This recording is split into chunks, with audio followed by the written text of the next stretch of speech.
Good morning friends, কেমন আছেন আপনারা সবাই? আশা করছি সবাই খুব ভালো আছেন। তো আজকে আমাদের লাঞ্চে দেখুন, লাঞ্চের মেনুটা আপনাদের সাথে চলুন শেয়ার করি। তো আজকে আমাদের লাঞ্চে বানাচ্ছে বড় বড় ভালো একদম পাকা কাতলা মাছের দই কাতলা, মানে কালিয়া ঠিক না, দই কাতলাই বলতে পারেন, কারণ অনেকটা দই আছে। আর ওদিকে গিয়ে আমি পুজো দিয়ে দেবো।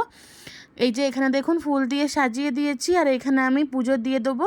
তো এক হাতে করছি, যার জন্য একটুখানি ক্যামেরাটা আমার মানে হিলছিল।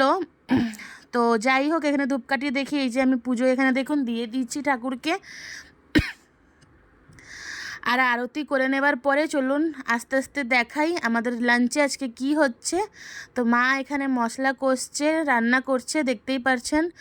আর এই মাছটা খেতে কিন্তু খুবই টেস্টি হয়। এটা ভাত দিয়েও ভালো লাগে আর পোলাও দিয়েও ভালো লাগে। তো আজকে আমাদের পোলাও হবে। তো আগে মাছটা বানিয়ে নিচ্ছে। এই যে এখানে দেখুন মশলা কষা হচ্ছে। আর আপনারা কে কে এই দই মাছ খেতে ভালোবাসেন অবশ্যই জানাবেন কিন্তু। আর এখানে দেখুন টমেটো দিয়ে দিয়েছে। টমেটো দেওয়ার পরে ভালো করে এটাকে কষিয়ে নেবে।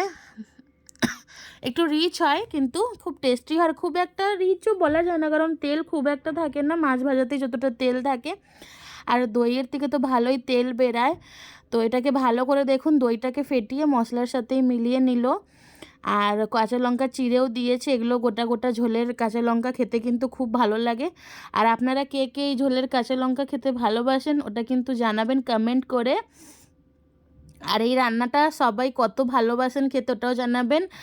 আর এটাই মশলাটার মধ্যে এমন কিছুই নেই, আদা অল্প সামান্য একটু পেঁয়াজ আছে, আর যা জিরে গুঁড়ো লঙ্কার গুঁড়ো যা যা দরকার, আর যতটা জল মানে গ্রেভি দরকার অতটা জল দেবেন। তো জল আমাদের খুব কমই দিয়েছে, একটুখানি মাখা মাখা গা লাগাই হয় কিন্তু রান্নাটা। তো দেখতেই পাচ্ছেন মা এক এক করে মাছগুলো দিয়ে দিল এর মধ্যে। আর এটাকে হালকা একটু ফুটিয়ে নেবে, খুব ফুটানোরও দরকার নেই, কারণ মাছগুলোকে ভালো করেই ভাজা হয়ে গেছিলো। মাছটাও একদম তাজা ছিল, খুবই ভালো ছিল মাছটা, যার জন্য রান্নাটা খুব টেস্ট হয়েছিল খেতে। আর প্লেটটা ধুয়ে অল্প একটু গ্রেভি, তো আমি বললাম গ্রেভি আর একটু বাড়াতে, তো মা আর একটু দিল, না হলে কিন্তু আর একটু কম হতো। এই গ্রেভিটাও কিন্তু কমই হয়ে গেছিলো, কেন কি গ্রেভিটা এত টেস্টি হয়েছিল, আমরা সব বারবার চাইছি। আর এই দেখুন, আর একটুখানি ঠান্ডা হয়ে যেতে কিন্তু গ্রেভিটা টেনেও যায় খানিকটা।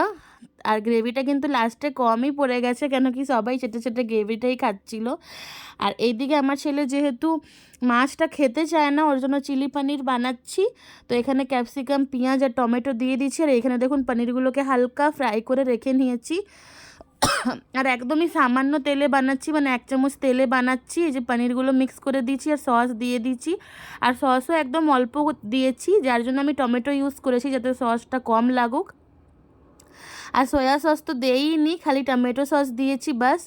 আর এই যে পোলাওটা বানানো হয়ে গেছে, পোলাওয়ের রেসিপিটা দেখাতে পারিনি, কারণ আমি আমার বাবুকে আনতে চলে গেছিলাম স্কুল থেকে। আর এই যে এখানে কিন্তু ওর খাওয়ানো হয়ে গেছে, আমি খাইয়ে দিচ্ছি। আর আমার হাজব্যান্ড কিন্তু খেতে বসে গেছে আর খাচ্ছে এখন স্যালাডের পরে ও মিলটা নেবে, মানে লাঞ্চটা নেবে। আর এই দেখুন মাছের কালিয়াটা দেখতে কি ভালো হয়েছে না? এখন ভয়েস ওভার করতে গিয়েও লাগছে কি মানে মুখে জল আসছে, এত ভালো লাগছিল খেতে এটা। আর এই দেখুন এখানে মাছ দিচ্ছে মা আর গ্রেভি উঠাচ্ছে, আর প্লেটেই আমরা খেয়ে নিচ্ছি, কেন কি দেখুন এত গায়ে লাগা হয়েছে। তো বেশি কিছু না, এই পোলাওটা আর মাছ হয়েছিল। তো দেখতেই পারছেন কত মাস্ত হয়েছে দেখতে, আর খেতেও কিন্তু খুবই ভালো হয়েছিল।